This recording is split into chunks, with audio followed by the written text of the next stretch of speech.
Futuros médicos, ¿cómo están? Espero que estén muy bien. En esta clase estaremos revisando todo lo concerniente acerca del parásito Enterobius vermicularis y por supuesto su infección que se la conoce como enterobiasis. Así que vamos a ello. Esta infección es una helmintiasis intestinal producida por el nematodo Enterobius vermicularis. La enterobiasis también es comúnmente conocida como oxyuriasis. Esto se debe a que el parásito también tiene otro nombre y es que comúnmente en nuestros hogares lo conocemos como Oxyurus.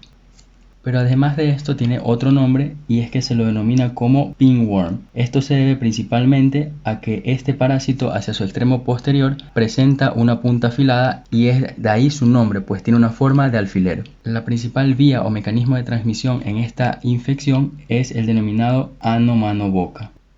Sin embargo, también existe otro mecanismo de transmisión que se ha estudiado y es por mecanismo respiratorio.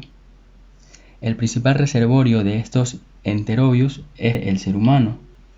Esto quiere decir que la forma ideal de infección es el contacto entre personas, ya sea porque se encuentran en hacinamientos o ya sea porque las personas tienden a prestar su ropa. Epidemiológicamente, este parásito es cosmopolita. Esto quiere decir que está distribuido por todo el mundo y tiene la capacidad de infectar a cualquier persona. Sin embargo, existe un rango de edad promedio y es que entre los 5 y los 14 años es la mayor incidencia y prevalencia de las infecciones por enterobius vermicularis. Esto nos indica que la infección es mucho más frecuente o común en los niños que en los adultos. Entre los principales factores favorecedores para que alguien pueda adquirir esta infección por enterobius por oxyurus están principalmente los siguientes. Tenemos a la cabeza los hacinamientos. Habíamos mencionado que debido a que el parásito se transmite de persona a persona, los hacinamientos contribuyen a que al estar muy juntas, muy unidas las personas, tiendan a poder adquirir más fácilmente la infección. Otro factor favorecedor es la falta de higiene personal. ¿Por qué mencionamos la falta de higiene personal? Puesto que vamos a ver más adelante que los huevos de estos parásitos tienden a estar en las periferias del ano. Entonces a la persona al no asearse adecuadamente puede distribuir estos huevos para que sean ingeridos por otra persona. Otro factor es la onicofagia. Uno de los principales mecanismos que habíamos mencionado era el mecanismo de transmisión de ano-mano-boca. Esto quiere decir que los parásitos o los huevos, mejor dicho, van a pasar desde la región del ano hacia la mano de la persona y de la mano hacia su boca. Por lo tanto, si la persona tiende a comerse las uñas como comúnmente lo conocemos, puede adquirir la infección mediante este mecanismo. Podemos mencionar además otro de los factores favorecedores y es el bajo nivel socioeconómico. Y esto es cierto debido a que si una persona no tiene adecuada solvencia económica, no va a poder realizar, por ejemplo, una adecuada higiene personal. Y por supuesto, la higiene personal va muy de la mano con la higiene de los alimentos. Muy bien, hablemos un poquito del parásito. Este parásito es un nemátodo. Generalmente donde podemos encontrarlo se encuentra situado o está infectando el ciego. Ahí es el lugar en donde nosotros comúnmente encontraremos infectando al ser humano. Sin embargo, estos parásitos no permanecen siempre en el ciego, debido a que van a migrar y van a establecerse o a poner sus huevos a nivel de las periferias del ano, pero esto lo vamos a explicar en el ciclo de vida. El color que presentan, aquí yo lo he dibujado esquemáticamente, es color blanquecino e incluso se pueden ver a simple vista en las periferias o en los márgenes del ano. El tiempo de vida de estos seres varía, ya que el macho generalmente muere cuando copula con la hembra para poder reproducirse, mientras que la hembra tiende a tener un periodo de vida entre 45 a 60 días. En cuanto a la morfología, vamos a estudiarlo en tres partes. Comencemos con el macho. Tenemos una región o un extremo anterior, una parte media y un extremo posterior. En el extremo anterior, el macho presenta la boca, a la boca le sigue el esófago, continuando con el esófago está el intestino en su parte media y por supuesto, siguiendo el intestino, terminamos a nivel del ano. En su parte media, este parásito macho presenta el aparato reproductor que está representado por la denominada red testis. Algo característico del Enterobius es que a nivel de su extremo anterior presenta unas cutículas que se encuentran sobresaliendo de su cabeza, entre comillas, y a estas se las conocen como expansiones cuticulares o aletas cefálicas. Y otro punto importante a destacar en el macho es que hacia su extremo posterior, hacia su extremo afilado, presenta una espícula copulatriz. Esta espícula, al igual que todas las demás en los parásitos estudiados anteriormente, servirá para poder fecundar a la hembra. Y para terminar, podemos mencionar que el macho, su extremo posterior es curvo a diferencia de la hembra, que su extremo posterior es recto. Continuando con la hembra también se la estudia de la misma manera. Tiene una extremidad anterior, una extremidad media y una extremidad posterior. La extremidad anterior posee, al igual que el macho, la boca. Continuándose con la boca encontramos el esófago. Y la continuación del esófago es el intestino, que terminará a nivel del ano en su extremo posterior. En su parte media, la hembra presenta dos elementos importantes. El primero es el útero, que es el lugar en donde va a depositar o donde va a mantener todos sus huevos hasta el momento de ella poder depositarlos. Unido al útero podemos encontrar el ovario y por último la desembocadura del útero, que es conocida como la vulva del enterobius. Y a todo esto, ¿cuánto miden estos parásitos? El macho generalmente tiende a medir de 2 a 5 milímetros de longitud, mientras que la hembra un poco más, entre 8 y 13 milímetros. Entonces quiere decir que la hembra es mucho más grande que el macho y este, por lo tanto, se lo puede observar muy fácil a simple vista. Una vez revisada la morfología de los parásitos, veamos su forma de resistencia o el huevo del enterobius. Entonces, el huevo del enterobius vermicularis tiende a medir 50 o de 45 a 50 micras de largo y 25 micros de ancho. Este es de aspecto transparente, tiene una forma de letra D. Si nos damos cuenta en el dibujo, nos fijamos de que el huevo tiene dos polos, tiene un lado convexo y tiene un lado que es aplanado. Entonces esto le confiere una forma de letra D. La estructura posee dos membranas, una interna y una externa. La membrana externa es la que le provee la protección al huevo, mientras que la membrana interna es la que está en íntimo contacto con el contenido del huevo, puesto que este contenido va a ser principalmente la larva. Esta larva se considera como una larva móvil. Estas dos membranas se consideran como membranas lisas y refringentes, además de que en uno de sus polos tiende a no estar totalmente completas. Esto se debe a que por ese lugar es por donde va a emerger la larva una vez que se cumpla el tiempo de su ciclo. Ahora sí, veamos el ciclo de vida.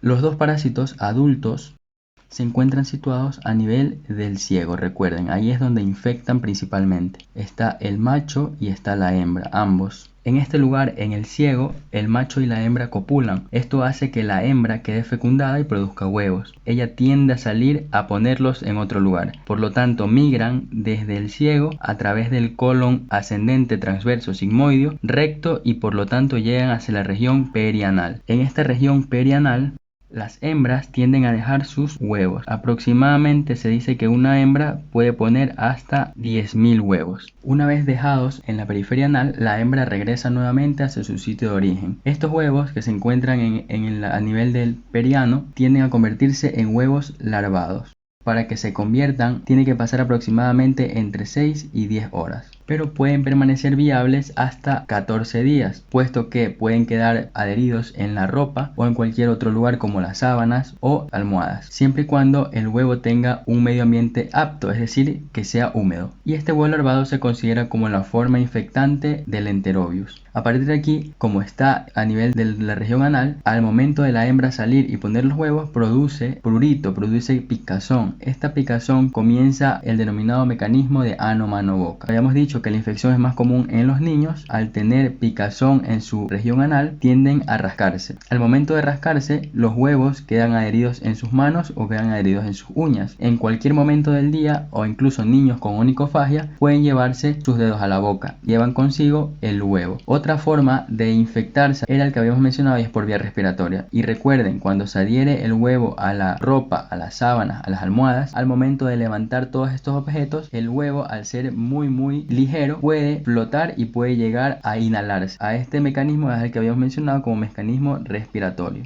Y existe un tercer mecanismo y es por vía sexual. Ya sea el mecanismo ano, mano, boca, la vía sexual o la vía respiratoria, todos irán a parar hacia el estómago. En el estómago los ácidos gástricos se encargan de ayudar a que la pared del huevo se rompa y por uno de sus polos emerja la larva. Esta es la larva L1. Esta larva, al encontrarse en el estómago, va a migrar hacia el intestino delgado y del intestino delgado continuará su trayecto hasta encontrarse nuevamente en el ciego. Se cree que este ciclo se comporta también de otra forma y es es que al momento de migrar la hembra hacia la región perianal y poner los huevos, eclosionan aquí y desde aquí migran de forma retrógrada hacia el ciego. A eso se conoce como retroinfección. Quizás ustedes tengan una duda y es del por qué la hembra tiene que salir a poner los huevos al exterior, y se plantea una hipótesis de que necesitan oxigenación, por lo tanto salen para poder realizar este proceso y además poner los huevos. Sobre todo salen en la noche, puesto que es el momento en donde existe mayor relajación muscular y pueden salir o reptar mucho más fácil. Existen también situaciones en las cuales existe una ubicación aberrante de los huevos. Por ejemplo, los huevos pueden estar a nivel de la periferia anal, pero al momento de eclosionar aquí no van hacia el ciego, sino que pueden estar migrando hacia el aparato genital femenino, sobre todo, es decir, hacia la vulva, hacia la vagina. En los varones puede ocurrir lo mismo, pero no va a ir obviamente del ano hacia la vagina, sino del ano hacia la uretra, pero esto es mucho más raro y mucho más difícil de que se produzca. Ok, ahora veamos cuáles son los mecanismos patógenos que cumplen estos organismos. Cabe destacar que dentro de los mecanismos patógenos no existen lesiones realmente anatomopatológicas que sean características de esta infección, pero sí que podemos describir. Y tenemos 4 mecanismos básicos. El primero es la migración,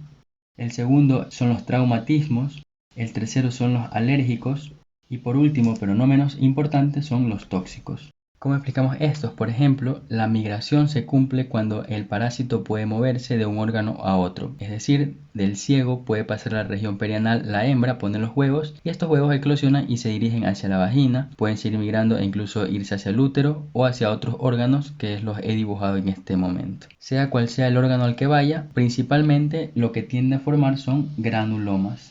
Se cree que los mecanismos traumáticos se cumplen debido a la afilada extremidad posterior que tienen, es decir, que con esa aguja, entre comillas, pueden ir lesionando las diferentes mucosas y con ello obviamente puede ir causando inflamación, por ejemplo, la inflamación del ciego, una vulvovaginitis, una ooforitis, inflamación del ovario, puede causar incluso uretritis con una inflamación de la próstata, una prostatitis, inflamación del epididimo e incluso del testículo. Algo muy raro, muy raro, es que pueda producir a nivel de la vesícula inflamación vesicular, inflamación del colédoco e incluso inflamaciones pulmonares. El mecanismo alérgico se explica, como lo habíamos visto en el ciclo de vida, y es al momento de que el paciente experimenta prurito. Incluso se cree que existen o generan mecanismos y también provocan prurito nasal. Y los mecanismos tóxicos son generalmente sustancias que toma el parásito del medio y que las convierte para sí mismo, luego las metaboliza y con ello las excreta. ¿Y qué excreta? Excreta toxinas que van a producir ¿qué? Van a producir asimismo inflamación de los diferentes órganos. Entonces ahora veamos el cuadro clínico, cómo se presenta el niño, cómo se presenta el paciente. El principal síntoma que vamos a evidenciar es el prurito anal. Este prurito anal generalmente es de predominio nocturno, ya habíamos mencionado el porqué. Este prurito nocturno es muy riesgoso debido a que al estar constantemente irritando la zona perianal puede provocar que la mucosa se lacere y con ello pueda permitir que existan infecciones bacterianas sobreagregadas. Algo muy característico es que debido al prurito anal que se presenta durante la noche, el niño, el paciente, no puede conciliar el sueño y con ello se presentan, por ejemplo, insomnio. Acompañado del insomnio, obviamente, si no podemos dormir, estaremos cansados. Algo también muy particular es que tienden a rechinar los dientes, eso se conoce como bruxismo. El niño va a comenzar a perder la atención. Pueden haber dificultades al momento de estudio, etc. Eso es lo más común que se puede ver. Ahora, al momento de uno de sus mecanismos causar la migración del parásito y granulomas en los diferentes órganos, y el más común, el más típico, es que viaje hacia los órganos genitales femeninos. Entonces lo que va a provocar es una vulvovaginitis, como lo habíamos mencionado anteriormente, por inflamación de estas estructuras. ¿Cómo podemos saber que la niña, la paciente, tiene una vulvovaginitis? Porque va a experimentar algo que se conoce como leucorrea. ¿A qué me refiero con esto? A un aumento excesivo del flujo vaginal. Debido a su mecanismo alérgico puede provocar prurito, no solamente anal, sino que habíamos mencionado que puede producir prurito nasal. Otro de los síntomas es la enuresis nocturna. ¿Ok? Entonces un niño que experimente prurito anal nocturno, que esté cansado, que tenga insomnio, que presente bruxismo, pérdida de la atención, que a su vez tenga prurito nasal y que moje la cama, eso es muy sugestivo de una infección por Enterobius vermicularis. Tenemos principalmente el diagnóstico clínico, que es el que hemos mencionado hace poquito. Tenemos el diagnóstico epidemiológico, ¿A qué me refiero con diagnóstico epidemiológico? Me refiero a todas las circunstancias que pueden llevar a que el niño adquiera esta infección. Por ejemplo, los hacinamientos, el estar constantemente compartiendo ropa con sus familiares o con sus amigos, bajo nivel socioeconómico, etc. Y por último tenemos el confirmatorio, que son los exámenes de laboratorio. Antes de comenzar con los de laboratorio debemos indicar que el examen coprológico, es decir, de las heces fecales, no tiene mucha validez debido a que estos exámenes generalmente salen negativos y únicamente se puede detectar una infección como tal en el 5% de los casos. El principal método diagnóstico por laboratorio es el examen directo. Me refiero a examen directo a que yo voy a observar con mis propios ojos los huevos en la periferia anal, o incluso puedo observar yo mismo la presencia de los parásitos adultos a nivel de los márgenes del ano o a nivel de su ropa interior, por ejemplo, a nivel de las sábanas, etc. Incluso hay casos que los mismos miembros de la familia, la mamá, el papá, pueden llevar a la consulta el parásito que han encontrado en sus hijos. Pero ¿cómo yo voy a observar estos huevos? Pues obviamente no lo voy a hacer en la región perianal propia del paciente, sino que voy a tener un método denominado método de Graham, también denominado como el método de la cinta engomada con baja lengua. Ok, podemos dar dos recomendaciones. La primera recomendación es que para realizar el método de Graham, el paciente no debe haberse bañado. Esto sensibiliza la prueba, es decir, que al momento de que el niño no se baña, hay mayor cantidad de huevos presentes a nivel de la región perianal. Es mucho más fácil poder detectarlo. Y la segunda es que no debe haber defecado. ¿Cuál es la razón? La misma de no bañarse. Entonces ahora sí sabemos, pero ahora veamos cómo prevenir, porque estas enfermedades, todas las enfermedades parasitarias, tienen una forma de profilaxis. Para el enterovirus es todo lo contrario a lo que vimos en epidemiología. Por ejemplo, si decíamos en epidemiología que se facilita por la mala higiene personal, por lo tanto una de las profilaxis principales va a ser una buena higiene. Otra, por ejemplo, es no compartir ropa. Otra es los no hacinamientos. Incluso el mismo aseo del hogar, no solo la higiene personal, sino también el aseo del hogar. Y por último, pero no menos importante, es la higiene de los alimentos. Para culminar con esta bonita clase podemos mencionar el tratamiento, y el tratamiento es principalmente las de primera línea, el mebendazol y el albendazol. Estos fármacos tienen la facilidad de que inhiben la captación de glucosa del parásito, es decir, inhiben todo su metabolismo. Se recomienda que el tratamiento con el mebendazol y el albendazol, a pesar de que ambos son en dosis únicas, tiene que repetirse a las 2 semanas después de haberse dado la primera dosis. Esto es por si los huevos que al momento de dar el medicamento no fueron eliminados, en la segunda dosis puedan serlo. Y segundo, se debe dar el tratamiento a toda la familia, ya que como nos hemos dado cuenta, el parásito se transmite muy fácilmente. Entonces es importante que todos los miembros del hogar comiencen a seguir un tratamiento. Y bien, futuros médicos, hasta aquí la clase de hoy. Espero que me haya podido expresar de la mejor manera posible, que hayan entendido y comprendido al máximo. Si tienen alguna duda, no olviden ahí abajo en los comentarios, y nos vemos en una próxima ocasión. Hasta la siguiente, bye bye.